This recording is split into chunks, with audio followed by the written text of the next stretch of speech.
Happy new month, guys. Hope you had a fantastic weekend. So this week we are going to start off by dealing with the greatest challenge every entrepreneur faces, and this is how to raise financial capital to finance your business. How to raise financial capital to finance your business. Remember, we've got different types of capital. We've got sweat equity, we've got emotional capital, we've got intellectual capital, but today we're not going to deal with those. We're just going to focus on financial capital. And number one to do this is through sharks.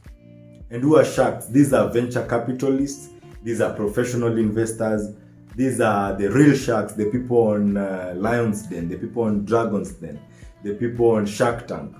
You find that most sharks were just entrepreneurs like you. So they were in the field, they make more money, and now they want to invest back the money. Sharks get into investment to make more money. The good thing with dealing with sharks is that they have a wealth of knowledge on business. So your chances of succeeding are very high dealing with sharks. But the setback is they usually invest their money for a bigger chunk of your company. So you have to give them like 30%, 40% of your company for them to invest in their resources in. The second type of people is the ones I call dolphins.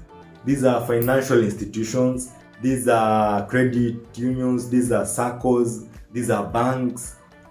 Dolphins are the worst people to go to if you want financing, especially if you're a startup entrepreneur. Because you see, the dolphins use the traditional modes of financing. That's why you'll go to a bank, you say I want a loan of £1,000,000, and what will they tell you? Where's your collateral? You're just starting out. Where will you get a collateral for £1,000,000? You see, this is because dolphins they get their money through interest, and they are very conservative. I remember some time back, I just wanted a loan of 50,000 shillings, and I went to my bank, and they took me in circles. At the end, I didn't get the money. Nowadays, when I don't need any loan, is when they keep calling. Mr. Henry, do you want a loan? I say no. Mr. Henry, do you want a mortgage? I say no. Mr. Henry, are you sure you don't want a loan? I say no. Now is when they call, and when I desperately needed the money, they couldn't give me. So dolphins are the worst people to go to, especially if you're starting out. Then number 3 is the people I call fish. These are your family, these are your friends, these are your suppliers, your vendors. You find that most fish, they usually finance your business based on the relationship that you have with them, but not on the track record. So that's where you'll go to your rich uncle, ask them for some financing, and they'll give you.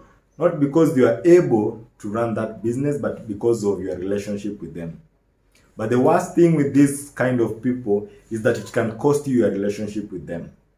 I remember some time back I was doing an e-commerce business, and I had my friend finance me for that, putting up the website. Then the business sank, and it almost costed me the relationship with her. So these are the guys where when you go to them to finance your business, be very careful because it can cost you your relationship with them. And then number 4, these are the best people to go to. This is what I use in all of my business. Your customers. Let your customers finance your business. That's why I said last week, you have to know how to sell. You have to know how to sell your expertise. You have to know how to sell your skill. You have to know how to sell your business. Because you see, when you let your customers finance your business, you don't have that pressure. And after they finance your business is when now you can go to the fish, is when you can go to the dolphins, is when you can go to the shark to now finance you. Because you have a track record. Remember guys, it's never the lack of money, but the lack of your ability to attract money.